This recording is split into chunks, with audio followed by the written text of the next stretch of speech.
Bueno, hoy quería compartirles algo que les había prometido la vez pasada.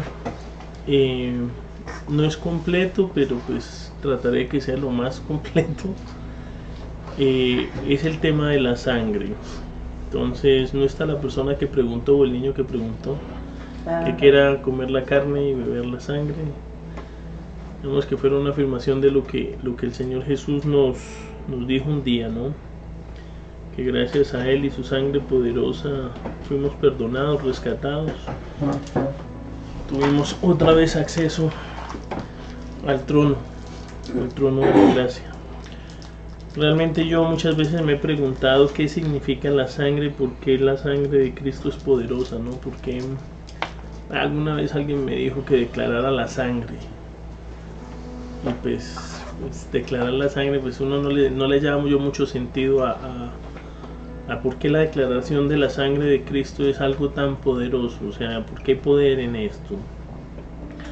Y pues tampoco entendía y no era para mí muy claro el tema de la sangre, pues debido a la ignorancia, ¿no? Uno a veces no sabe lo que significó que el Señor Jesús fuera a la cruz del Calvario, qué significó que Él derramara la sangre, y es algo tan bonito, tan profundo, tan amplio, que pues trataré hoy de condensarlo en lo que más se pueda, y pues dejemos que sea el Espíritu Santo el que hable a nuestros corazones. El final vamos a tratar primera de Juan del 2, del 1 al 6, en el 2, pero vamos a ir mirando rápidamente qué dice la palabra de Dios. Entonces la palabra de Dios en Génesis 9:6 dice: el que derramare sangre de hombre, por el hombre su sangre será derramada, porque a imagen de Dios es hecho el hombre. Vemos que la palabra de Dios en Génesis 9:6, esta historia o este versículo sale después de que hay un juicio de Dios sobre toda la tierra. En Génesis 6, se acuerdan que Dios trae a Noé, lo separa porque era puro en sus generaciones, entran en el arca, que el arca pues representa al Señor Jesucristo, o una de las representaciones del Señor Jesús. 8 personas entran y salen, y él directamente empieza a hablar acerca de esto y le da este mandamiento a Noé, ¿no? Y empieza a revelarse que uno a veces no tiene en cuenta, pero Dios tiene sangre, y resulta que Dios tiene sangre. Y esta es la primera revelación, porque cuando empieza el parágrafo dice: el que derramara sangre de hombre, entonces el hombre tiene sangre, ¿sí? Dice: por el hombre su sangre será derramada, ¿cierto? Porque a imagen de Dios es hecho él. O sea, parte de la imagen de nosotros, parte de la semejanza y la imagen que Dios nos ha puesto es su sangre. Y esto a veces uno no lo entiende, ¿no? Uno no entiende que dentro de nosotros corre una sangre, ¿cierto?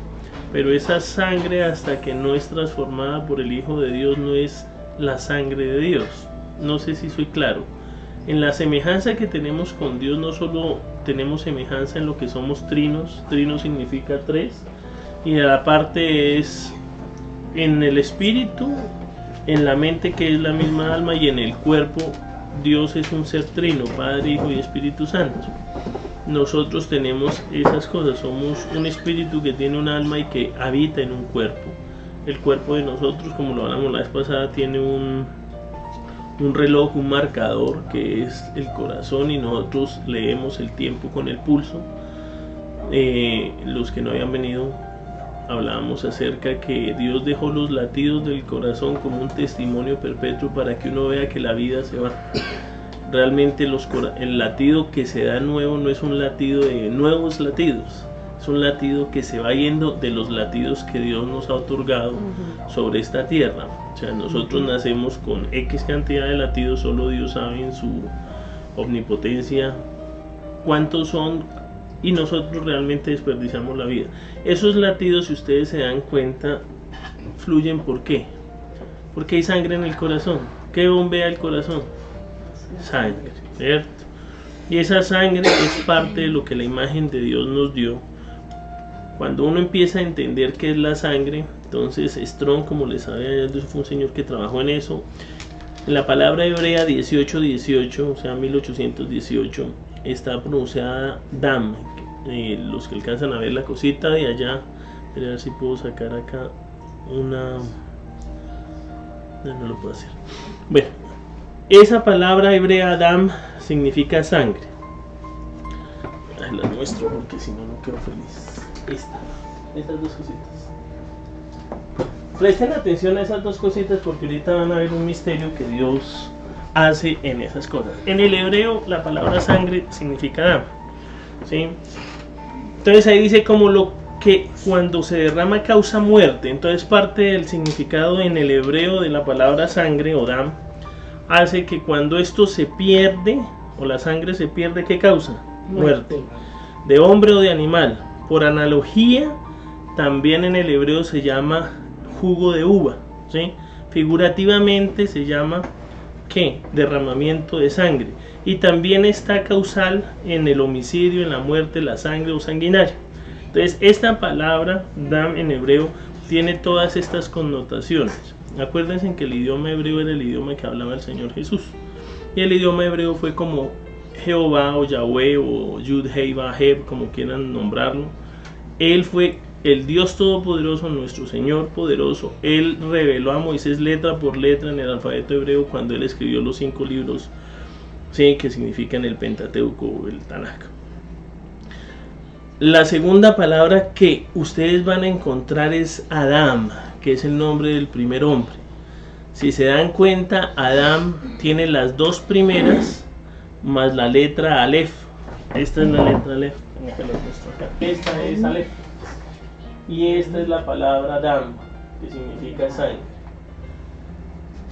Entonces, cuando uno ve esta palabra, ¿sí? ¿Qué significa? Mostrar sangre en el rostro, rubor, enrojecerse, rojear, rojo, rubio. Pero realmente algo que hace que uno tenga... Esta cosa que les voy a contar es cruel, pero se las voy a contar. Cuando las personas son ahorcadas o les cortan la cabeza en la guillotina, adivinen qué les pasa al rostro. Se ruboriza, se pone coloradito. Entonces parte de ese rojo o enrojecerse uno, eso es la presencia del flujo de sangre en uno, demuestra que hay vida, ¿cierto? Entonces Adam, que viene de la palabra Adam con la letra Aleph, ¿se recuerdan cuando les hablaba que el Señor Jesús se presenta como el Aleph y el Tav, el Alfa y el Omega? Sí. El primero y el último, y en el primer versículo de Hebreos, de Génesis, donde está el Berechit bara Elohim et. Et significa Aleph y Tav, que es eso. Algo poderoso que sucede es que cuando el hombre, ¿sí? Nosotros miramos y ahí están las dos. Está la Strong 1818 que es Dam y está la Strong 119 que es Adam.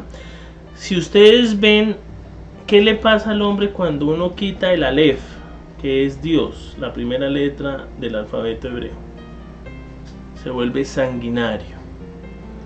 Realmente cuando el hombre, que es Aleph más las otras dos palabras Dam, usted remueve la presencia de Dios, remueve la letra Aleph, solo queda sangre. Somos sanguinarios. Realmente eso es lo que sucede cuando ahorita vamos a ver lo que pasa entre sería la segunda vez que se derrama sangre, ¿no? La primera vez que se derrama sangre de hombre y la segunda vez que se derrama sangre sobre la tierra. Entonces recuerden que cuando el hombre peca, Adán y Eva proveen para ellos en el árbol de la higuera taparse con hojas de higuera, y Dios tiene que hacer un sacrificio del cual salen las dos mantas que los cubre a ellos, y Dios dice: no es por la higuera que ustedes van a encubrir sus pecados o eso, es por un sacrificio, ¿sí? Va a tener que haber un sacrificio, alguien inocente, ¿sí? Va a mover por el injusto. Entonces cuando uno remueve esto, uno encuentra en Génesis 4:5, antes de lo que habíamos dicho, pero carne con su vida, que es su sangre, no comeréis. ¿En dónde está la vida de las personas? En la sangre. Entonces parte de lo que revela Dios desde el Antiguo Testamento, parte de lo que hay en la semejanza del hombre en su sangre, es que la vida está en la sangre, ¿sí? Y realmente lo que vamos a desarrollar, ustedes van a encontrar por qué era necesario la sangre de Cristo para la redención de los pecados. Entonces cuando ustedes ven la segunda parte Génesis 9, 4 al 5, ya el 5 dice: porque ciertamente demandaré la sangre de vuestras vidas, de mano de todo animal la demandaré, y de mano de todo hombre, de mano del varón, su hermano, demandaré la vida del hombre. El Señor demanda, ¿sí?, ese sacrificio, que fue el sacrificio que Caín no quiso hacer. Cuando uno habla o lee realmente la historia entre Caín y Abel, antes de llegar a la historia de Caín y Abel, el tema de la sangre estaba desde el comienzo, ¿no? Desde el sacrificio, cuando hacen las dos cosas. Dios proporciona pieles cubriendo a estos, la sangre de esos animales tuvo que caer y fue sacrificada para que la piel cubriera en un tiempo. Leí algo interesante, no me acuerdo el autor, pero esta persona hace un ejemplo que me parece magnífico. Él decía, para que me entiendan lo de los sacrificios y la sangre, haga cuenta que usted tiene en una mesa y la mesa se mancha, ¿sí? Hay una mancha profunda en la mesa, ¿sí? Entonces, ¿ustedes qué hacen realmente si no pueden remover la mancha de la mesa? O sea, la mancha entra y penetra en las fibras de la madera, y usted por más que le haga, la mancha no quita. Entonces usted normalmente hace algo que se llama como que usar el mantel. Entonces usted lo cubre. Entonces esa mancha que era el pecado de nosotros durante mucho tiempo, ese mantel que era la sangre de los animalitos, ¿sí?, era puesta. Entonces ese mantel cubría la mancha, no quitando la mancha, pero sí cubriendo la mancha, porque Dios no podía ver el pecado. ¿Y por qué Dios no puede ver el pecado? Porque Dios es santo. Y la santidad de Dios hacía que cualquier cosa que tuviera pecado o no tuviera el cubrimiento de la sangre, moría. Por eso cuando uno se acercaba, cuando Romer me preguntaba qué días, ¿por qué uno no puede ver el rostro de Dios? Sencillo, porque la santidad de Dios lo mata a uno, ¿sí? Y no es que ella lo mate a uno, sino el pecado que todavía mora en uno es consumido por la santidad de Dios. Entonces esa sangre que era provisional, animales y sacrificios, fue puesta para cubrir la mancha de la mesa, hasta que llegara el día, que a mí me encanta eso, cuando el Señor dice: he aquí nueva criatura he hecho hoy, las cosas viejas pasaron, todas son hechas nuevas.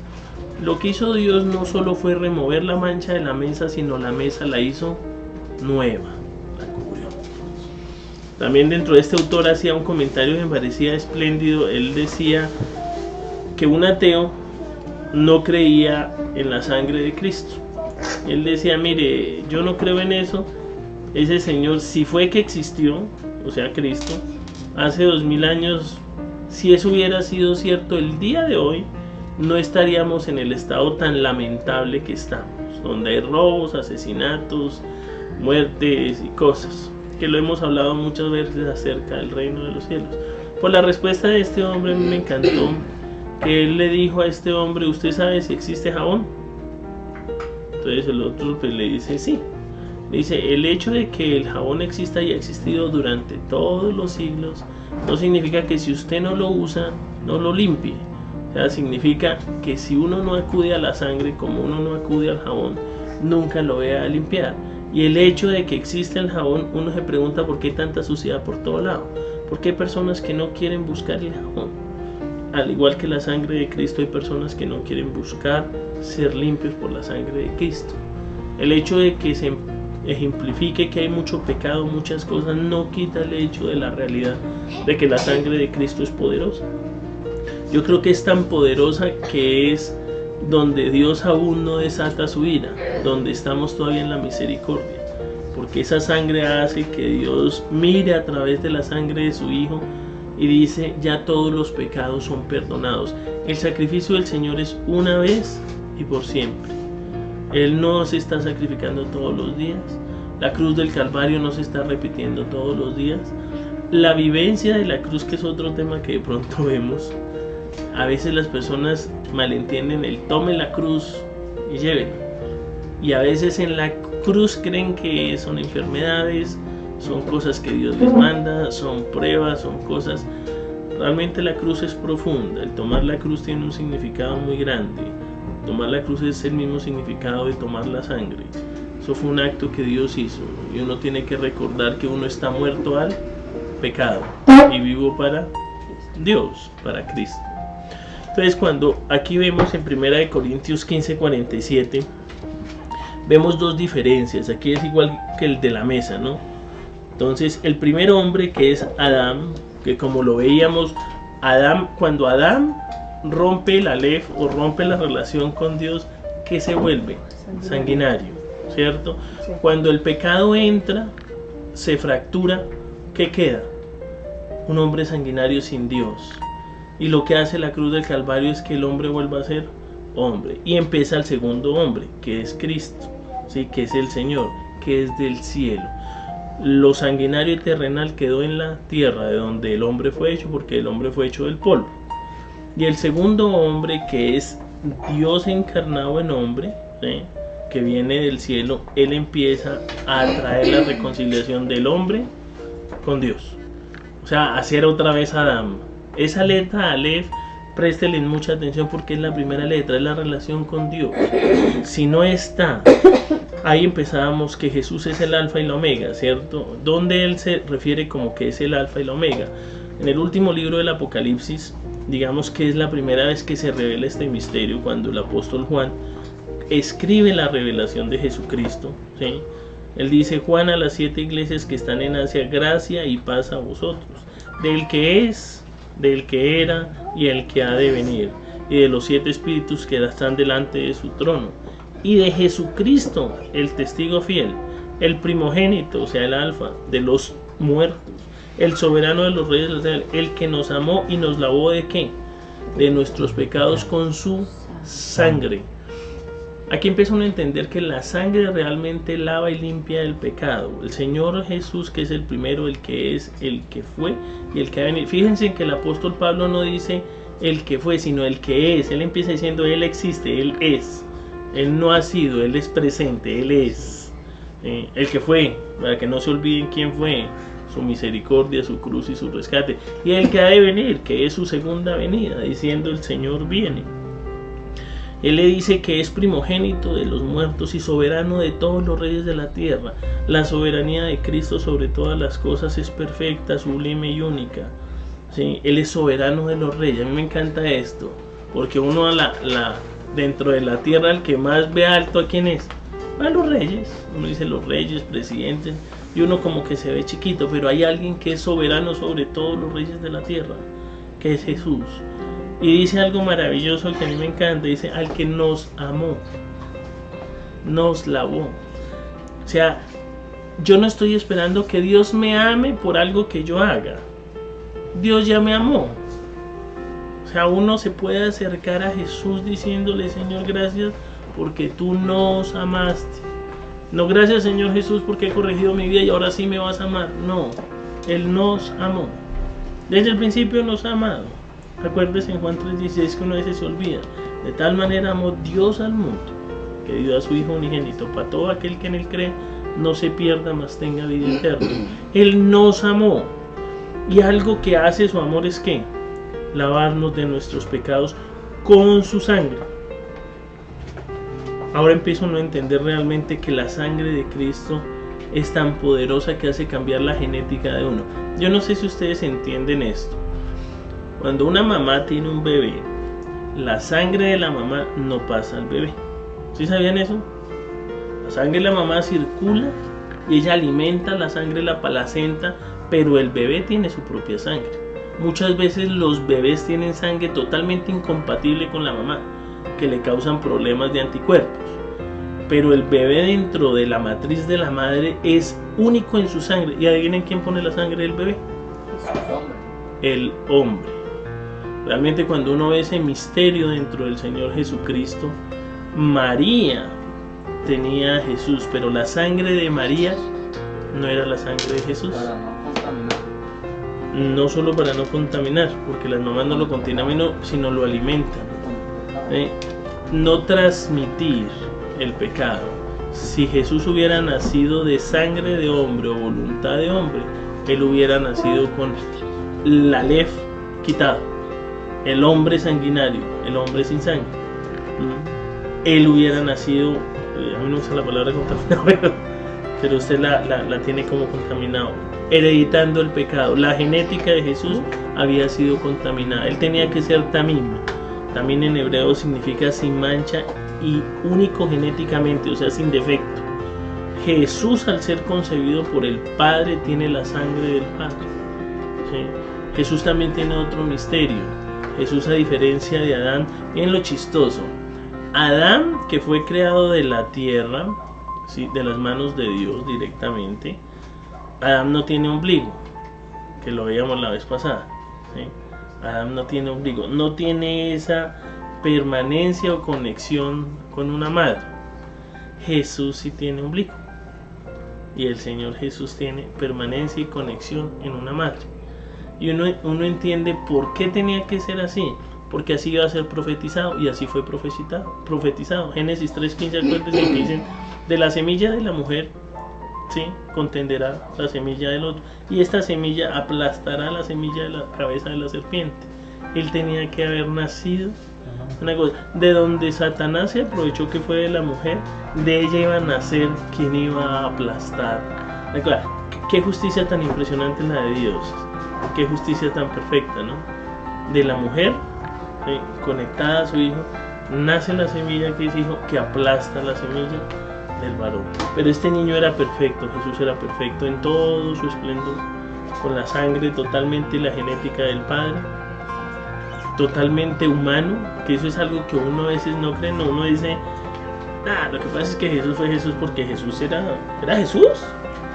Pero Jesús era hombre, totalmente hombre, de la pies a la cabeza, 100% hombre, ¿sí?, obediente y sujeto a Dios, totalmente, como hombre, como lo debió ser Adán. Pero Adán renunció a eso con Eva, a ser sujetos y pendientes del Señor.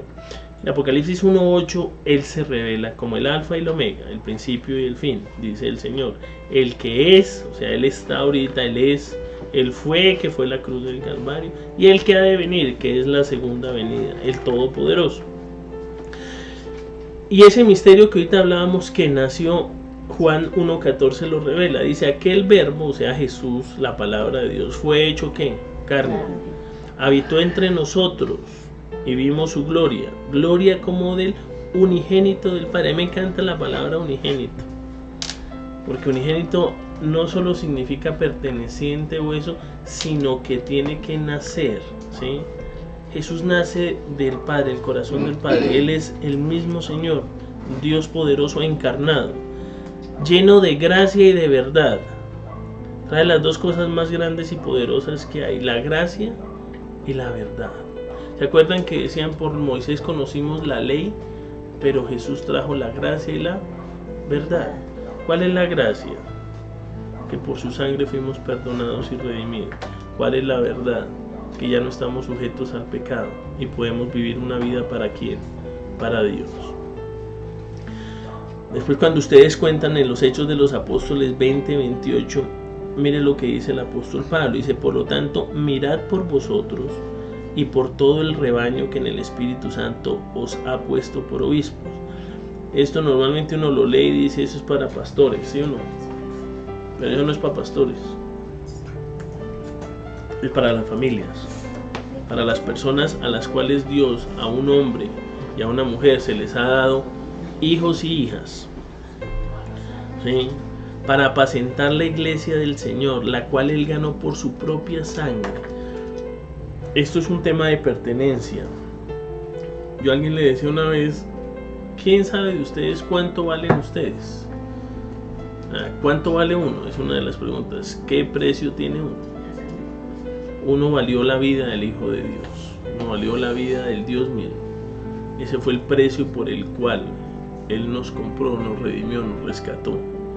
¿Qué lo dice ahí? Él no nos ganó ni por suerte, ni por dados, ni por apuestas. Él nos ganó porque Él entregó su vida y por su propia sangre nos rescató. Y uno dice, ¿por qué la sangre? Recuerden el principio, en la vida del hombre está en la sangre. Yo no sé cómo el Señor lo hará, pero yo me imagino que cuando uno lo recibe como Señor y Salvador, el Espíritu adentro, eso endereza la corrupción del ADN de uno. Yo creo que el ADN no está todo torcido. Y realmente ahorita que están haciendo los mapeos genéticos, uno encuentra que las enfermedades hereditarias, que las enfermedades decayentes es daño en el ADN, se corrompe el ADN, empezó a aflojarse esa cadena helicoidal. Como dice por ahí, ya pertenecemos al ADN de Cristo. Al ADN de Cristo. Y el Señor Jesús vuelve y rectifica. La palabra vuelve y sana y vuelve a hacer que el ADN que corre por las venas de uno y el ADN con el cual nos mira uno es realmente el ADN del Señor. Dice en la cruz del Calvario Jesús, Yeshua HaMashiach, porque les coloco, Jesús es Salvador, Jesús es Mesías, Jesús es nuestro Señor y Salvador. Él entregó su vida para perdón de pecado del mundo, de todos. Y uno encuentra esa verdad revelada en Hebreos 9:14 y dice: cuanto más la sangre de Cristo, el cual mediante el Espíritu Eterno se ofreció a sí mismo sin mancha a Dios. Ven que el ofrecimiento es bien simpático. La sangre cumple el lavamiento y perdón de pecados, pero la sangre, ¿a quién se le entrega? A Dios. El ofrecimiento y el holocausto de la cruz no fue ni al diablo, no fue ninguna cosa. O sea, ese holocausto, esa sangre mata el pecado, acaba el pecado, rompe las cadenas del pecado, pero es olor agradable y santo ¿a quién? A Dios. Jesús mismo, acuérdense que cuando lo iban a tocar, María lo iba a tocar, dijo: no me toque, que aún no he subido al Padre. Él era el primogénito de la creación, las primicias, y él tenía que subir y presentarse al Padre como ofrenda viva. Una vez cree que las ofrendas y las cosas se pierden, y las ofrendas van delante de la presencia de Dios. Y si se ofreció a sí mismo sin mancha a Dios, él dice: limpiará vuestras conciencias de obras muertas para que sirváis al Dios vivo. ¿Qué hace la sangre del Señor Jesús? Limpiar. Acuérdese que la conciencia es parte de nuestra alma, de lo que somos nosotros, de lo que batallamos. A veces, pues yo digo que a mí me pasa, yo creo que le pasa a todo el mundo, pero uno cuando batalla con el pecado, todas las cosas, hay un tema de conciencia donde uno dice: estoy metiendo las patas. A veces las mete y la conciencia vuelve y le dice. La conciencia no acusa, pero la conciencia sí le dice: ojo, ojo, eso, porque eso es algo que Dios diseñó en nosotros para que nosotros tengamos testimonio antes de cualquier cosa. ¿De qué es eso? Ya después la conciencia está el Espíritu Santo diciéndole al creyente: no haga eso. Pero mire que si Dios necesita limpiar vuestras conciencias de obras muertas, ¿qué significa? Veo que la conciencia puede estar sucia. La conciencia puede llevarlo a usted a pensar que hay cosas que usted hace rectas para Dios, pero no son rectas para Dios. Pablo, ¿qué conciencia tenía cuando él tenía cartas para llevar presos a cristianos a las cárceles? ¿Cómo creen que la conciencia de él estaba ahí? Oscura. Pero él no tenía cargos de conciencia. Su conciencia estaba entenebrecida, diciendo que lo que estaba haciendo lo estaba haciendo bien por celo de Dios, y era justo matar a todos esos cristianos que no deberían vivir, hasta que la sangre del Señor Jesús entra, lo limpia, lo reconoce, y su conciencia cambia totalmente y empieza a ver la realidad. Ya que la sangre del Señor Jesús no solo nos limpia, nos lava el pecado, solo también restituye la forma en que pensamos. Él vuelve a ordenar la conciencia de nosotros. En la historia que veíamos, que no la terminé de contar, acerca de Caín, cuando Dios se acerca a Caín, ¿sí se acuerdan la historia? Que le dice Dios, después del holocausto, dice que Caín vino y trajo lo mejor de la tierra, vino Abel y trajo lo más gordo de su ganado, ¿sí? Y él lo entregó, ¿sí? Él lo entregó. Cuando él está haciendo eso, dice que Jehová ve con malos ojos lo que hizo Caín, y ve con buenos ojos lo que hace Abel. Y dice que Caín se ensañó, se enfureció, se enrojeció, se puso de mal genio con su hermano. Y Dios le dice: si bien hicieres, ¿no serías alabado? Y uno se pregunta, ¿qué fue lo que él no hizo bien? Él no hizo bien que él no se ajustó a lo que Dios había dicho que se debía hacer, ¿sí? Sin sangre o sin muerte no había remisión de pecados. El sacrificio de esos animales gordos, de esos animales rebosantes que tenía Abel, significaban que él estaba acatando lo que Dios dijo. ¿Cómo lo dijo y cómo lo sabía? Igual que Adán y Eva lo sabían, porque ellos vieron cuando Dios hizo el sacrificio de estos animales para cubrir su pecado. De ahí lo aprendió Abel, de ahí lo aprendió Caín, solo que Caín se negó a hacer lo que Dios había llamado. Siguiendo en Hebreos 9:15 dice, así que por eso es mediador de un nuevo pacto, para que interviniendo muerte para la remisión de los pecados de las transgresiones que había bajo el primer pacto, los llamados reciban la promesa de la herencia eterna. Que hay una parte importante acerca de qué hace también la muerte. Ustedes saben que uno no puede recibir una herencia hasta que no muere la persona que le va a dar a uno eso, ¿sí o no? El Señor necesitaba morir. Si nosotros queremos heredar todas las promesas en Cristo Jesús, ¿qué tenía que hacer el Señor Jesús? Morir. Dios le había dado a él toda la plenitud a Cristo Jesús como hombre. Le devolvió el reino, ¿sí? Jesús reconquista el reino. Jesús somete todo el reino de carne y sangre. Recuerdan que la vez pasada yo les pregunté que Dios dónde había dado la autoridad, después de la cruz o antes de la cruz, donde usted ve que los demonios se someten, las enfermedades salen, todo. ¿Dónde? Antes. ¿Sí? ¿Por qué? Porque él era dueño de toda la autoridad.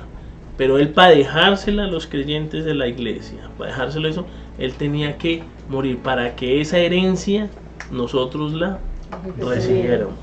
Entonces la sangre de Cristo, la muerte de Cristo es una piedra fundamental de la creencia de nosotros, ¿sí? Nosotros no solo creemos que Él fue a la cruz y murió por nuestros pecados, sino que resucitó y está sentado en la diestra de Dios Padre. Y que va a venir un día, ¿sí? Y va a regresar por su iglesia. Y va a venir a otra vez. Y va a mirar.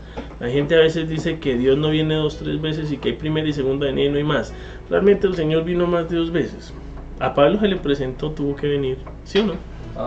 Ayer tenía una pregunta. Digamos, Juan siempre dice que era la primera vez que venía, pero si vemos con Jacob, cuando peleó, era Jesús, ¿cierto? El ángel poderoso. Melquisedec también era Jesús. No, Melquisedec es uno de los hijos de Noah, ¿no? Lo que pasa es que eso se llama las cristofanías.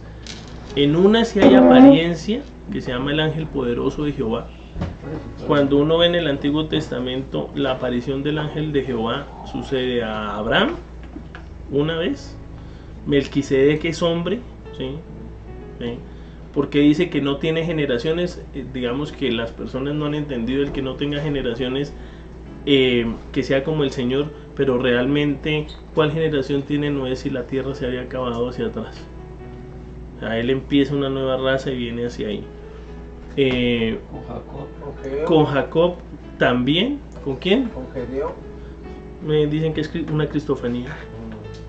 Eso no también llama Josué, cuando él va y dice ¿quién eres tú? Dice yo soy el principal del ejército de Dios. Que es... No, la teofanía es de Dios y la cristofanía es de Cristo. Entonces representa al Señor Jesús encarnado, el Dios de los ejércitos. Pero eso es en espíritu, ahí Dios no se había encarnado. Pero en el Nuevo Testamento Jesús sí vino. Jesús vino 40 días y habló del reino. Jesús vino y habló con Saúl. Si uno sí es sistemático y primera y segunda, y entonces porque eso pelean acerca del rapto, en que no van a haber 2 venidas, una a la mitad por su iglesia y luego una al final. Bueno, pues no es el tema de hoy, pero el Señor regresa y viene pronto, Dios me diga. Entonces la promesa de la herencia eterna, esa es la palabra en griego, ¿sí? Que es pacto y testamento. Quedó toda torcida, se soltó en varias. Pero ese pacto y testamento está en Zacarías, en Génesis, y era para lo que les dije. La venida del Señor en pacto, o el pacto que hace Dios con nosotros, es igual que lo que significa testamento, ¿sí? Es el testamento o el pacto que Dios hace. El nuevo pacto es como si hubiera un nuevo testamento, porque realmente el testamento es una herencia. Entonces, cuando uno lee el Nuevo Testamento, ¿uno qué está diciendo? Está revelando todas las promesas del Antiguo. De hecho, el Nuevo Testamento cita totalmente el Antiguo Testamento. No hay nada nuevo. Lo nuevo es la revelación del Testamento. ¿Qué es nuevo? Que nosotros lo conocimos porque vino a ser hombre, Jesús. Antes estaba totalmente velado. Decía, ¿quién iba a ser el Mesías? El Mashiach, que leíamos ahí en hebreo. Era Jesús. Y todas las promesas del Antiguo Testamento las traen. En Hebreos 9:22 dice, casi todo es purificado según la ley, ¿con qué? Con sangre. El Antiguo Testamento y la ley decía con sangre, porque sin sangre, sin derramamiento de sangre, no hay remisión de pecados. O sea, la sangre lo que hacía era cubrir, igual que el mantén, la mancha. No la quita, la cubre, y la cubre, y la cubre. Por eso, a veces cuando uno lee proféticamente el Nuevo Testamento, tiene que entender eso. Usted para ser justo, como Job, justo como Abraham, justo como cualquiera, tiene que necesitar derramamiento de sangre. O sea, si usted igual que Job iba y hacía un sacrificio de sangre, cubría sus pecados y usted era llamado justo. O sea, podía llevar una vida medio terrible. Por eso cuando Juan el Bautista vio que venían a bautizarse, les decía a los fariseos, a los sacerdotes, les decía, haya serpientes y víboras, ¿quién les enseñó a huir de la ira venidera? Porque ellos sabían igual que las liturgias, y eso es lo que endureció al pueblo de Israel su corazón. Entonces decían, no, pues hacemos los sacrificios y ya empatamos. Hoy en día es peor, dicen que el que reza y empata. ¿Cómo es el que Reza, peca y empata? Y eso no es cierto. Una de las verdades más fundamentales de Dios es que la cruz del Calvario limpió todos los pecados. O sea, no es porque usted rece, no es porque eso, es porque el amor de Dios lo hizo. Ahora, que usted viva y sea limpio y sea liberado del pecado, esa es otra cosa. La salvación es un regalo gigante de Dios. Nada se puede hacer para ganárselo, porque Él ya lo dio. Nada se puede hacer para perdérselo, Él ya lo dio. Si usted lo recibe realmente, esa semilla incorruptible en usted empieza a transformar. Y todas las cosas que dicen quedan viejas, quedan en el pasado. Porque esa sangre, ese perdón, ese pecado que fue limpiado, Dios lo hace uno totalmente nuevo. Por eso cuando uno batalla, uno de los secretos más grandes para nuestras vidas, y se los regalo como Dios me lo regaló a mí, es no se paren pensando que ustedes van a pelear con el pecado. Levántense pensando que el pecado ya está derrotado. Levántense diciendo, ya no tengo por qué hacerlo. Ya no tengo por qué correr ahora como un miserable a hacer todo lo que hacía antes. No ser esclavos del pecado. Pero esa conciencia tiene que ser cambiada, renovada el entender. Porque uno a veces se enfrenta a, Señor, pero ayúdame que esto me va. Y lucha uno en la posición de como que el pecado tuviera algo, en vez de pararse y decir, no lo hago, no tengo que hacerlo. Solo el esclavo no puede ofertar. Exacto, o sea, uno tiene ese derecho, pero uno como hijo muchas veces vive pensando que aún tiene que librar una batalla. Y aún tiene una cosa, la batalla no es contra el pecado, la batalla es contra uno mismo, contra su carne, contra la falta de disciplina. Lo que ellas hablábamos acerca de una cosa, una persona que, normalmente creyentes, personas que aman a Dios y a Dios, pero la vida no es tan organizada, ¿no? Entonces todos creemos que tenemos vidas organizadas, porque nosotros no tenemos unas vidas tan organizadas. Somos descuidados en el ejercicio, no hacemos ejercicio, somos sedentarios. A veces comemos y comemos y comemos y comemos y comemos y comemos y comemos. Como yo en el almuerzo, y Dios mío, comí mucho. No comemos, Tragamos. Y realmente el cuerpo no es diseñado para los excesos. El cuerpo no está diseñado. Y uno lleva una vida descuidada a veces, sin falta de alimentos, sin dormir bien, sin descansar bien, alimentando los ojos con cosas que no son. Y después nos quejamos y ahí es que le echamos la culpa a Dios. Dios, ¿cómo permite que me pase esto? O sea, alguien, voy a dar un ejemplo bien exagerado, un cristiano, amante del mar y del sol. Por ser cristiano, ¿usted cree que los rayos solares no lo van a tostar? Y se sienta así como una rana platanera a recibir sol. Y después de 12 o 15 años, miércoles, cáncer en la piel. Dios, ¿cómo es de injusto? ¿Cómo permitió que me diera cáncer en la piel? Hombre, no lo permitió, usted lo buscó todos los días, se metió ahí en el sol a quemarse y a tostarse. Una de las realidades de la vivencia de ser eso es que esa transformación de la mente le tiene que a uno dar sensatez. ¿Señor? Renovar la mente, como decía Nacha. La palabra de Dios renueva la mente de uno, porque tiene que ser renovada. La forma en que pensamos y la forma en que le echamos la culpa a Dios no es correcta. Entonces empieza Primera de Juan 2, que era donde queríamos llegar, del 1 al 6. Esa es la realidad. Dice: hijitos míos, estas cosas os escribo para que ¿qué? Para que no pequéis. No es necesario que pequen, ¿no? Si alguno hubiera pecado, abogado tenemos para con el Padre, a Jesucristo el justo. Dos realidades. Escribo para que no pequéis, pero ya Juan lo sabía. Yo ya sé que algunos de ustedes pecaron. Dice: abogado tenemos, ¿sí?, a Jesucristo, y Él es la propiciación por nuestros pecados, y no solamente por los nuestros, sino los de todo el mundo. Alguien creía que la cruz del Calvario se está ejecutando todos los días, y en la Iglesia Católica hay una creencia que no es correcta, que el sacerdote hace en la hostia, en la cena, que hace que la hostia se convierta en el cuerpo del Señor y otra vez es quebrado y tomado. Eso no es cierto.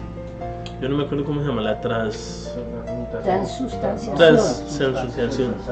Eso no es cierto. No es cierto. La cruz del Calvario fue una vez.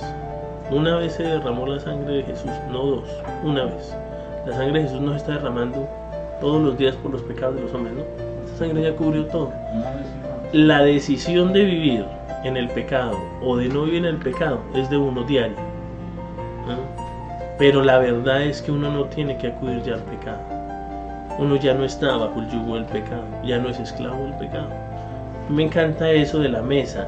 Nosotros somos nuevas mesas. Ya esa mancha del pecado en la mesa se fue. Dios ni siquiera dijo: venga, los restriego y les mocho el pedazo de madera ya contaminada, sino Él dice: nuevas criaturas somos hechas ahorita.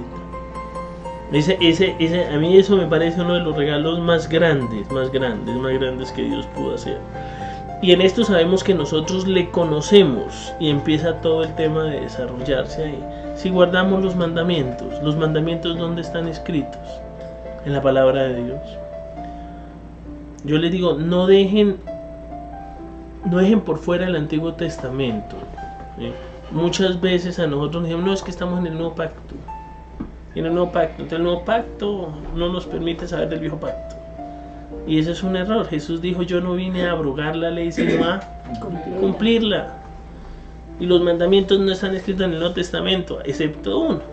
Este es el nuevo mandamiento: que os améis los unos a los otros, como yo os he amado. ¿Cuál es el mandamiento? Que uno ame como Cristo amó. Porque Cristo fue la revelación de Dios en gracia, por lo que la ley no pudo. La ley, acuérdese, que es la justicia que le dice: eso está mal, eso está bien, eso está mal, eso está bien. Pero no pasa de ahí. No haga. Y si usted es tan berraco y lo hace, vive. Pero resulta que nadie es así. Nadie puede. Por eso la gracia se hizo carne, que fue Jesús. Y lo que era imposible para el hombre fue posible para Dios. Él rompió las cadenas, ese yugo. Me encanta. Pregúntense en dónde está Satanás cuando Caín mata a Abel. ¿Nunca han preguntado eso? Ya, ¿cómo carajos a Caín se le ocurre matar a Abel? ¿Dónde? ¿Cómo? ¿Por qué? Porque nosotros realmente siempre le decimos que Satanás tiene la culpa, Satanás tiene la culpa, ¿no? Traten de buscarlo por ahí. Interesante la pregunta, ¿sí o no? Yo me la hice. No aparece la autosuficiencia. No. No aparece ahí. Satanás introdujo algo en la mujer, la mujer se lo introdujo al hombre y ahí se le introdujo a todos los hombres. Acuérdense que Caín es hablado, pues dice: este hijo me lo dio ¿quién? Jehová. Es lo primero que dice en Génesis 4. Caín no escuchó la voz de Dios nunca. Caín le dijo: y él, o sea usted, Caín, se va a sobreponer o se va a sobrellevar sobre Abel. Después le dice, si bien así eres, ¿no serías alabado? Y después de que Dios le dice, y aún así, usted se enseñoreará de él, se lo llevará. Y después dice que Caín llamó a Abel lejos a un campo y allá lo mató. Pregúntese que Dios siempre habla antes de uno caer, porque se lo dijo a Caín. Dijo, Caín, ¿te acuerdas cuando vimos la puerta? Usted se va a acordar, Ulises.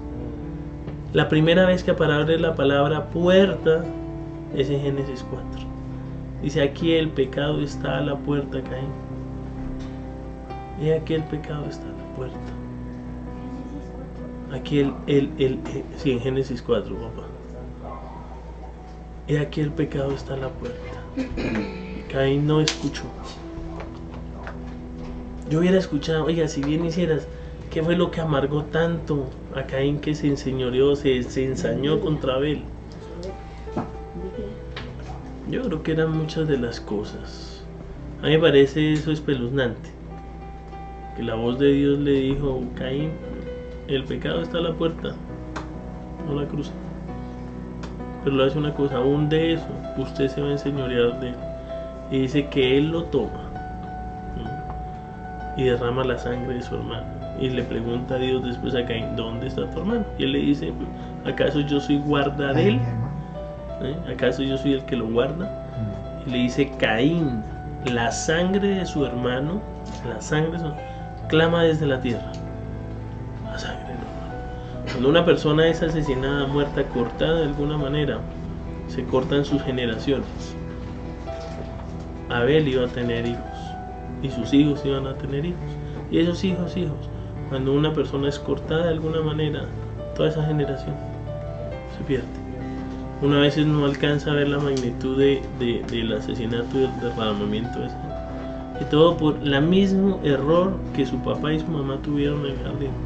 No escucharon la voz de Dios. Dios le dijo, no coman de ese árbol.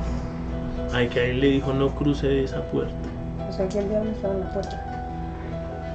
Eso se lo dijo que lo resuelvan ustedes con Dios. Claro, tienen que orar y porque pedirle al Espíritu si Santo. le dijo Dios que el pecado estaba a la puerta, ¿sí?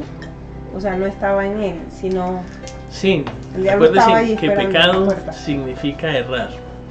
Sí, errar significa, a mí me gusta ese ejemplo, toma usted un arco y dispara una flecha. Usted hizo pecado en la medida en que no le dio en la diana. Uy, erré, uy, pequé, uy. El errar, el fallar. Después ustedes ven la angustia de Caín tan profunda cuando dice, ahora el que me vea me va a matar. Y Dios pone una marca sobre él. ¿Qué hace que uno evite caer en eso? ¿Guardar qué? Los mandamientos. Dice, en esto sabemos que nosotros le conocemos a quién, a Cristo, si guardamos sus mandamientos. Entonces guarden los mandamientos. Yo me hago esa pregunta, no son solo los 10 mandamientos, realmente la ley de Dios es grande. Yo no digo que nos volvamos ahorita judíos mesiánicos y nos aprendamos las 600 misbotos, yo no sé cuántas tienen. Porque eso es igual cuando Jesús les decía, oiga, ustedes no entran al reino de los cielos, ni entran, ponen cargas pesadas. Pero una cosa sí es clara, cumplan 2. Con esos, está, amen al Señor su Dios con todo su corazón, con toda su mente, con toda su alma, con todas sus fuerzas, con todo su cuerpo. Y amen a su prójimo como a sí mismo. Cuando uno cumple esas 2 cosas, señora. Que de ahí se desprenden todos los demás, de esos 2. No. Si se ama a alguien, no se mata. No se desprende, se evitan todos los otros. Ellos son los 2, no, lo que evita que se llegue a todos los otros. Pero en el amor al prójimo, pues perdonamos o no le hacemos daño a los demás. Claro. Todo. Los 2 primeros lo que hacen a ustedes es protegerlo. ¿Ustedes se acuerdan cuando empezábamos que el hombre es semejante a Dios? ¿Sí se acuerdan cuando decían que la sangre del hombre está semejante a Dios? Dicen, ¿cómo ustedes pueden tener a alguien, ¿sí? Si ustedes que al Dios que no lo ven, no lo aman, y al que lo ven, lo aman? Por eso este es un mandamiento, no decía Jesús, que se amen los unos a los otros. Porque no es fácil a veces amar al prójimo. Pero Porque hay ofensas. hay que entender el amor. pues pienso yo que si difícilmente se llama al prójimo, ¿cómo se puede amar a Dios? Exacto. Hay que entender el significado del amor. Uno dice, bueno, dice el varón, dice respetar a su prójimo, pero entonces ¿dónde está el amor donde usted le va a enseñar el arrepentimiento? Lo más complejo es que si Yo uno... solo creo que esa no es el objetivo. Es disciplina. El amor Mostrar el amor de pero hay que Dios entender el se tema entregó del por amor, todos. porque si no tenemos el tema del amor, pues hablamos del amor y si no lo entendemos, pues quedamos igual. El amor está desde que el Señor Jesucristo lo juzgaron hasta la subida a la cruz. Está en 1 Corintios 4 hasta el 7. Ese es el amor de Dios. Es el amor con el que debemos amar al prójimo. Es el amor. El amor es que, ¿te lo sabes? La definición. 1 Corintios 13 es la definición más grande que todos los enamorados le citan a las enamoradas. Pero realmente el amor va en conocer a Cristo. Porque si Dios es amor, realmente la manifestación del amor de Dios fue que el verbo se hizo carne. O sea, si uno, es que es tenaz. Dios se volvió tangible. Dios fue real. Y eso es lo que proclamaban los evangelistas. Dicen, lo que tocamos, lo que nosotros miramos, lo que testificamos. ¿Sí? Y una de las cosas más maravillosas que a uno le preguntan es, ven, ¿y usted cómo me dice si no ha visto a Dios? ¿Sí? Siempre dicen, oiga, si yo no lo veo, ¿cuál Dios? No existe, tengo que tocarlo, verlo. Pero ese motor y esa cosa, cuando él se vuelve real, cuando yo le decía, cuando uno lo ve en las personas, cuando uno lo ve que ya le contaba ayer a Alejandro lo que me pareció impactante yendo por el trabajo. A un perrito le dieron haber atropellado, son las dos calzadas de la autopista grande, ¿no? Ese perrito alguien lo vio pegar, lo iba a atropellar, y el animalito, yo iba por esta, y el animalito iba cruzando y no se podía ni parar. Yo iba rápido, imaginen, yo apenas vi lo cabrilla y lo fue así. Pero me dio en el corazón un dolor ver a ese pobre animalito tirado, tratando de pararse ya. Y pues venía en la avenida de alta velocidad, ¿no? Yo decía, uy, Señor, que no lo maten, hombre. Y yo decía, Padre. Y muchos pensamientos me pasaron. Una de esas fue eso que cautiva el amor, ver la semejanza, la vida. Yo pensaba en eso, o sea, se muere porque yo solo me imaginaba lo que uno ve en la carretera, que ven las carreteras un pedazo de mancha de sangre y un pedazo de piel. No deja más, ¿sí o no? Que carro y carro le pasa y eso pues es un manchón de sangre. Una cosa cruel, ¿no? Entonces yo decía, ¿qué es lo que se pierde? ¿La vida dónde va? Yo me preguntaba eso. Y algo que yo en el corazón pensaba, decía, y mi madre, así es cuando uno anda en la vida pecando sin Dios. Ya, lo va a coger un carro, lo va a destrozar y le va... Acabó. ¿Quién se preocupa de si ese animalito, esa cosita, estaba mal? O sea, ¿quién iba a...? Yo casi freno, sí, casi paro, pero digo, donde pare somos dos, él y yo.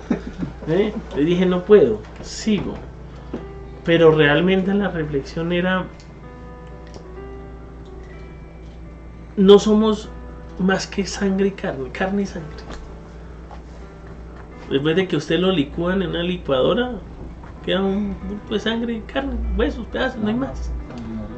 Pues, ¿qué es lo que realmente hace que uno se mueva, que uno tenga dinamismo, tenga las cosas? Es la presencia de Dios en uno, la semejanza. Realmente eso que Dios nos da y que Él salvó y que Él perdonó y que Él transforma, que lo ponen a uno delante de un Dios creador que sí se preocupa, que de pronto nos ha visto en avenidas de esas, fregados ya, patas quebradas, cadera quebrada, ya viene el otro carro, y la misericordia de Él ha sido tan grande que Él sí se detuvo y nos recogió y nos levantó y nos sanó, porque es algo que hace la sangre. Ustedes van a empezar a ver esto. Entonces, siguiendo, dice: el que dice yo le conozco y no guarda sus mandamientos, el tal es un mentiroso y la verdad no está en él. Si eso se leyera de otra manera, y Jesús no está en él, porque Jesús es el camino, la verdad y la vida. Entonces, ¿quién habita en la persona que no le conoce y hace sus mandamientos? El mentiroso. ¿Y quién es el padre de mentira? Juan 10. El diablo. Vino a robar, a matar y a destruir. Y la verdad, que es Cristo, no está en él. O sea que si Cristo está en uno, ¿qué está en uno? La verdad. Y la verdad lo sostiene a uno, porque la verdad es vida. Pero el que guarda su palabra en este verdaderamente el amor de Dios se ha perfeccionado. Una de las cosas que hace que el amor se perfeccione es ¿cuál? Guardar su palabra. No hay otro camino. Ni ser buena persona, ni ser esto, ni... Guarden la palabra de Dios. Al guardarla, ella lo guarda a uno. Al leerla, ella lo lee a uno. Y la palabra entre más entra y vive en uno, verdaderamente el amor de Dios se perfecciona en uno, ¿sí? Y dice, por esto sabemos que estamos en Él. Alguien me decía acerca de la permanencia y la salvación eterna. Si la palabra permanece en ustedes, Dios permanece en ustedes, y Él se perfecciona y el amor de Dios se perfecciona en uno. Y en esto sabemos que estamos en Él. Nosotros queremos que vivir vidas no como la del perrito, porque díganlo, sino que esa historia que les conté es triste y es dura, y uno ve el pobre novio. ¿Quién quiere vivir una vida de esas? Nadie. Pero a veces sacamos a Dios de nuestra vida y la verdad, y nos pasa eso, nos atropellan, nos fracturan, nos dañamos. Pero de alguna u otra manera queremos creer y engañarnos a nosotros mismos que Él está en nosotros. Pero dice que si los mandamientos de Él no están en uno, tal es el mentiroso, porque la verdad no está en Él, porque Jesús es la verdad y Él, al ser la verdad, habita. Las batallas más grandes contra el pecado que todos tenemos es esa. Y una cosa, cada cuanto ustedes tienen tantos ataques que ustedes buscan sin cesar la palabra de Dios, y ustedes van a encontrar una verdad que cuando más lo atacan a uno, más se aleja uno de la palabra, y es algo que el diablo siempre hace, que uno no acceda a buscar la palabra, que no tenga, y entre más presión y más trabajo. No quiero hacer la encuesta, pero si les hago levantar la mano ahorita de ¿quién tiene problemas de salud económica? Levanten la mano todos. ¿Quién lee todos los días buscando los tesoros en la palabra de Dios? Muy pocas manos se levantan. De pronto no hay manos. Y eso es una verdad. Lo que guarda la palabra es que ella nos guarda. Nosotros la guardamos a ella, ella nos guarda a nosotros. Nosotros la leemos a ella, ella nos lee a nosotros, porque la palabra trae luz y la luz trae discernimiento de las verdades, de las manchas que hay en uno, ¿sí? Para que la sangre de Cristo lo haga uno nuevo. Y el que dice que permanece en Él debe andar como Él anduvo. O sea, el que permanece en Jesús debe andar como Él anduvo. Esto es una de las cosas más duras para un cristiano. ¿Cuántos cristianos dicen que son cristianos? Miles, millones. ¿Cuántos cristianos andan como Cristo anduvo? Somos muy pocos. Realmente uno se analiza su vida, uno a veces tiene que irse a un espejo y mirarse y decir, Señor, yo estoy andando como tú anduviste. Y realmente uno tiene que decir, no lo estoy haciendo.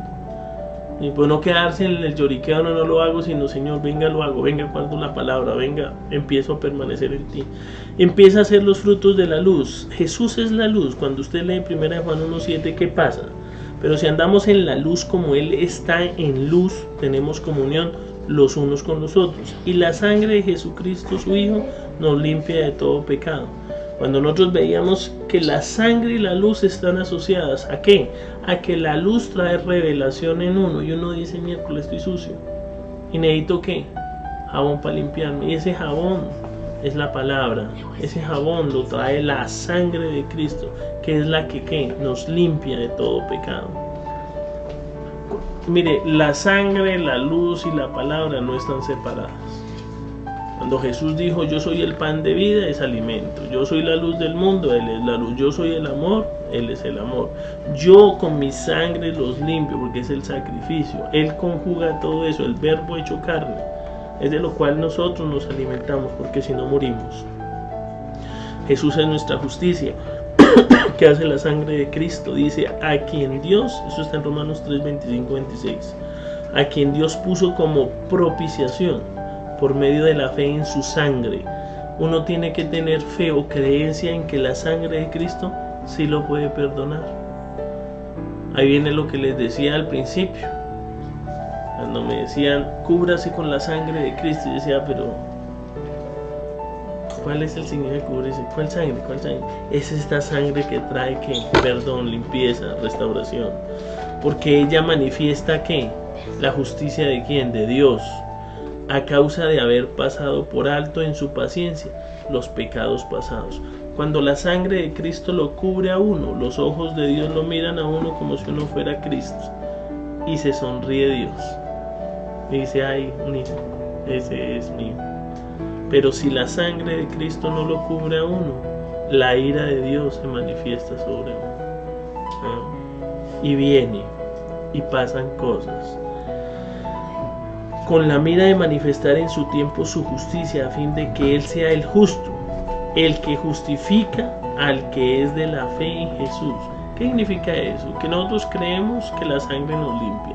Si creemos que la sangre nos limpia, la justicia de Dios viene a ser nuestra justicia. Ya no somos justos por lo que hacemos, lo que miramos, lo que profesamos, sino por lo que creemos que Él está en nosotros, que su sangre nos limpia. Y Él justifica, ¿sí?, a todos los que de la fe, o sea, a todos los que creen que Jesús es la propiciación del pecado. Dice Jesús en nuestra sanidad y salvación. Esto es otra cosa que hace la sangre. Quien llevó en él sí mismo todos nuestros pecados. ¿En dónde los llevó? En su cuerpo sobre el madero, para que nosotros, estando muertos a los pecados, vivamos a la justicia, por cuya herida fuisteis sanados. Esta es una de las vivencias más grandes, y les digo que luchen mucho, porque muchas veces uno dice, no, es que esta fue la cruz que me tocó. A ustedes no les ha tocado ninguna cruz. Cristo ya llevó en la cruz todos los pecados, ya nos sanó, nos limpió, solo que no vivimos muertos al pecado. Aún nos consideramos vivos, porque alguien decía, si el pecado viene y le dice a uno, oiga, vamos a pecar, pues si está muerto, pues uno no responde. Pero si uno está vivo todavía en su carne, uno dice, oiga, pero como que vamos, un ratico, un descanso. Estando muertos a los pecados, nosotros tenemos, ¿qué hizo? ¿Cuál es la cruz? Realmente ver que a lo que al mundo antes nos llamábamos y corríamos, ya estamos muertos a eso. Y ahí sí cargamos la cruz. ¿Cuál es la cargar la cruz? Cargar un muerto. Yo ya estoy muerto al pecado, yo ya no. Y cuando me habla, no hable con el muerto, porque el muerto ya no habla, no, yo ya no puedo hablar, no puedo hacer. Pero a veces nos cuesta trabajo morir a eso, a veces creemos eso, y a veces le echamos a Dios que nos manda cruces para cargar, enfermedades y cosas. Entonces de pronto fue que la cruz del Calvario se le escapó una enfermedad y quedó por ahí. Y no es cierto, la cruz del Calvario llevó totalmente todas las cosas. A veces yo sé que es duro porque la enfermedad, créanmelo, muchas veces oré por mi hijo, oré por cosas y no entendí muchas cosas, ¿sí? No entendí, pero les digo otra cosa. Todas las personas tienen un tiempo en la vida. Oren, batallen y luchen, porque esos días no sean acortados. Pero no sean ciegos que cuando una persona haya cumplido su vida y Dios la esté llamando, uno esté oponiéndose a lo que Dios quiere hacer. Porque es duro, y se los confieso, es duro. Me costó 9 años ver a mi hijo en 9 años, sí, 4 meses. Y llegaron personas el último día ya agonizando, declarando y pidiéndole a Dios que lo levantara. Y yo me molesté mucho y dije cosas bravas.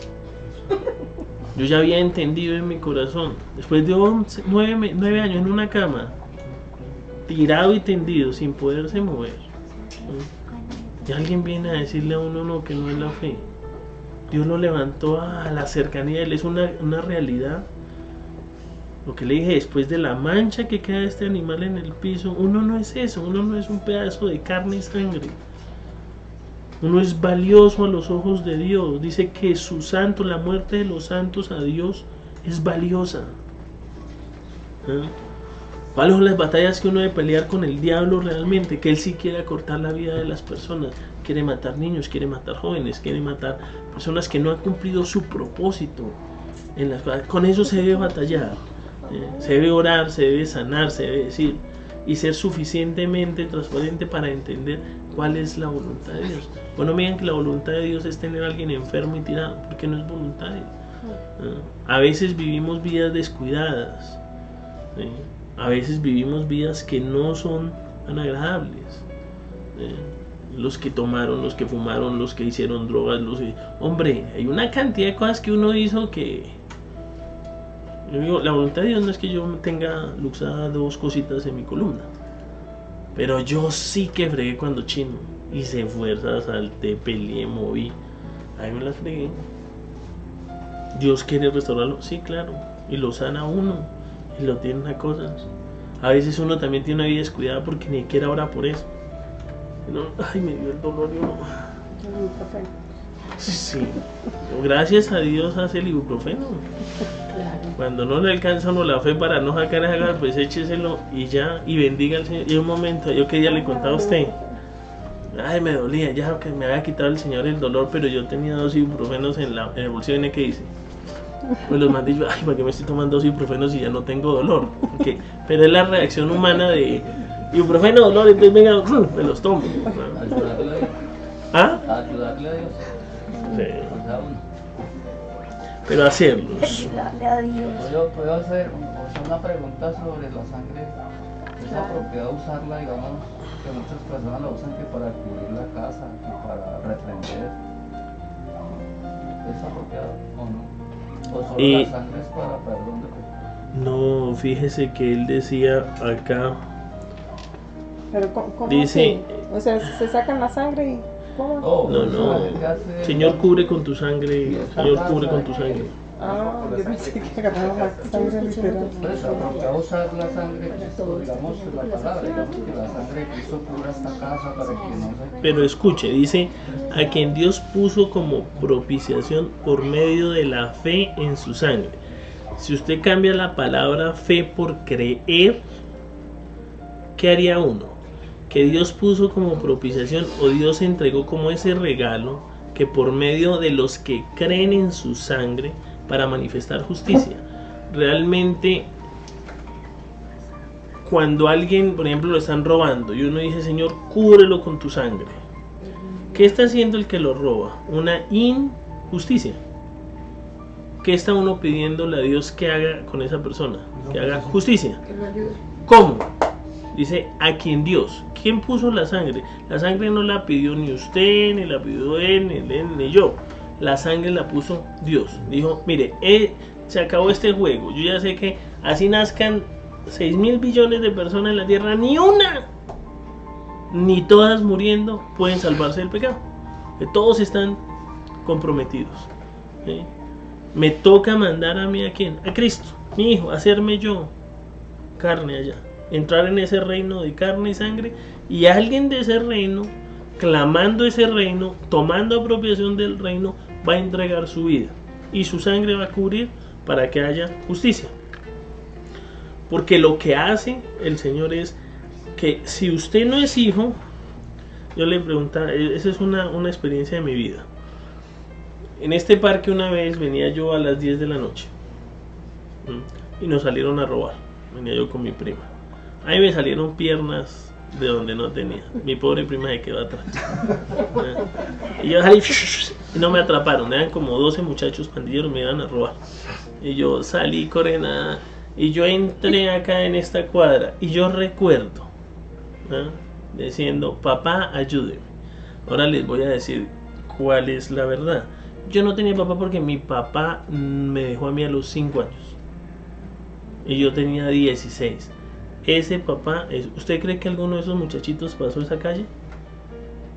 No lo entendí yo, sino después de que yo recibí a Cristo. Pero ese clamor tan profundo que yo dije, papá, ayúdeme. Yo después me decía, pero yo a cuál papá le decía, porque Camilo no estaba en la casa. Y era también débil para ayudarlo. Y él dice lo otro. La sangre, mire, es tan poderosa que hay testimonios de personas que han clamado. La sangre no la puede clamar alguien que no sea hijo y que no la tenga, porque es una apropiación. Pero cuando la sangre usted la recibe, ¿sí?, y usted la clama, ¿sí?, ella viene y lo protege. La justicia de Dios va, porque es un regalo. ¿Sí? La sangre no es de propiedad de santos, la sangre es propiedad de Dios. Y con ella cubrió el pecado del mundo. Y todo aquel que venga y crea no se pierde, tiene vida eterna. Entonces, la fe es un acto de que el que declara y cree en lo que declara, tiene lo que declara. Señor. Un testimonio de un pastor que vivía sobre una avenida. Y él salió de su casa y en ese momento una buceta se le vino encima. Eso dice que la sangre tiene poder. La sangre de Cristo cubre y la buceta antes de atropellar su personal. Amén. Testimonio de otros pastores que venían de un encuentro fluyendo de mesitas, se estrellaron con otro carro, el otro carro se volteó, pero antes ellos venían guerreando. En el momento que se estrellaron, dijo, sangre de Cristo, cúbrenos. Fueron, voltearon el carro y a ninguno le pasó nada, porque también eran cristianos. ¿Sí? Amén. Entonces, la sangre tiene poder en el momento que usted la confiesa. En la bomba del DAS, ahí había una mujer y su hijo estaba dentro. Y cuando estalló, lo único que esta mujer dijo dentro del carro, dijo, ay Señor, sangre de Cristo, cúbrelo. No pregunten cómo, todo quedó achicharrado al lado y el chino ahí. Y eso salió en plenas noticias.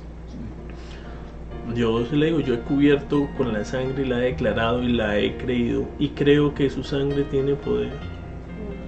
Creo que ella es maravillosa. Pero es que la controversia viene porque hay muchos pastores que dicen que no es apropiado, digamos, invocar la sangre de Cristo para cosas materiales, digamos, cubrir la casa o cosas, digamos, que no tengan que ver, digamos, que con la sangre de Cristo yo, un espíritu saco, pues por eso tiene a Jesús, ¿sí entiende? Por eso estamos usando la palabra apropiado, o sea, hay cosas apropiadas para eso. Pues, Más no que no tenga poder, ¿no? ¿qué le digo? Yo me baso en lo que dice la palabra de Dios. Y la palabra de Dios dice que si usted cree en ella, y es la propiciación de Dios para aclarar la justicia. Cuando usted, que ya leíamos el niño, el papá que tenía el hijo endemoniado, Sí. Marcos 9. Entonces, ¿qué clamó este hombre en ese momento? Él no podía clamar la sangre porque no había sangre, pero él sí le podía clamar a quien iba a propiciar su sangre, que era Jesús. Sáquelo, tenga misericordia y gracia de Dios.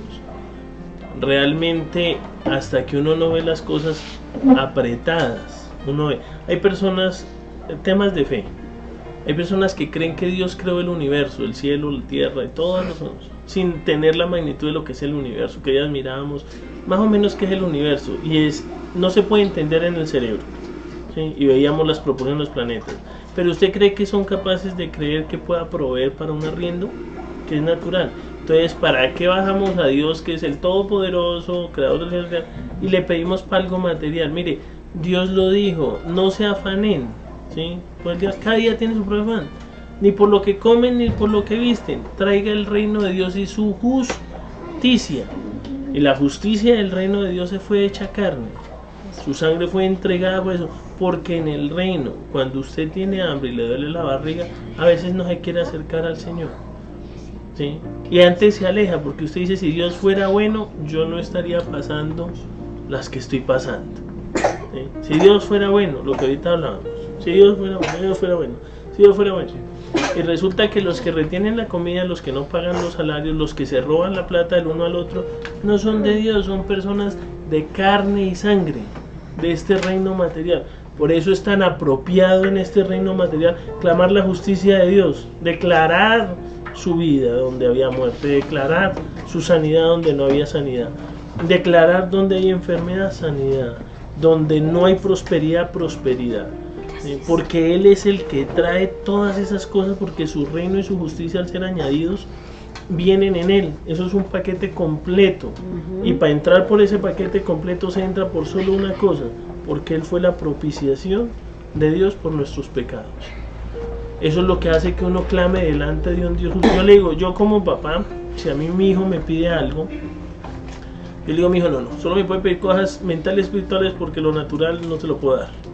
No, uno es papá completo. Y si él le está llorando porque el corazón lo tiene roto por algo sentimental, o por que lo menospreciaron, o porque lo dañaron, yo tengo que hacer para él provisión y decirle, Señor, mire, Dios lo ama, Dios lo quiere, mijito, venga, yo lo quiero. Si él me dice, oiga, tengo hambre y necesito vestido, yo tengo que ir y traerle vestido y suplirle su parte de comida. La plenitud de la sangre, que es lo que quiero entender, no es solo para cosas apropiadas o no apropiadas. Una mujer con flujo de sangre era inapropiada que tocara a alguien, porque era inmunda según los hombres, según los teólogos de esa época. Usted, mi hijita, se queda por allá botada hasta que dice, ¿cómo me voy a quitar la purificación? Porque ni siquiera me sale, tengo un flujo que me está matando, me estoy desangrando viva. Esta mujer fue y caminó y cogió el talit de Jesús, su pedacito, y dijo: si yo toco a este hombre, yo voy a ser sana. Dígame si era apropiado o no era apropiado, y ahora contesten si la sangre es apropiada o no apropiada. Nosotros estamos llenos de muchos teólogos y mucha gente que llama: eso es muy bien. Jesús es sencillo, la sangre es sencilla, ya tiene poder para suplir las cosas más básicas del hombre, porque a veces en lo más básico, a veces ni siquiera podemos vivir, y a veces nos complicamos, metemos muchas cargas, muchas cosas. No, eso es muy sofisticado. Hombre, es lo que sé, es lo que creo, lo que yo confeso. Yo creo en el nombre de Jesús, y apenas aprendí que también se llamaba en hebreo Yeshua HaMashiach. Hombre, también, pero sé que si yo digo Jesús, Dios me entiende, y si le digo Yeshua, también me entiende, y si le digo Jehová, también me entiende. Pero los hombres nos complicamos. Gracias a Dios Él ve ¿qué? El corazón, las intenciones, las necesidades. Como este hombre clamó y dijo: ayúdanos. Y Jesús le hace la pregunta más compleja del mundo: ¿usted cree? Y le va a contar un secreto y misterioso: al que cree, todo le es posible. Y el hombre clama y dice: creo, pero Señor, ayúdame en mi incredulidad. Porque a veces somos duales en nuestro corazón, porque la parte terrenal, ¿se acuerda que hay un Adán terrenal y hay un Jesús espiritual, un viejo hombre y un nuevo hombre? A veces Dios no quiere la separación, quiere esto, que en este reino de carne y sangre el reino de los cielos venga acá, porque dijo que el reino de los cielos se acercó a los hombres. Arrepentidos, acérquense, y la sangre es la provisión para eso. Esa sangre tiene nombre y es de un solo ser, que es único, increíblemente único.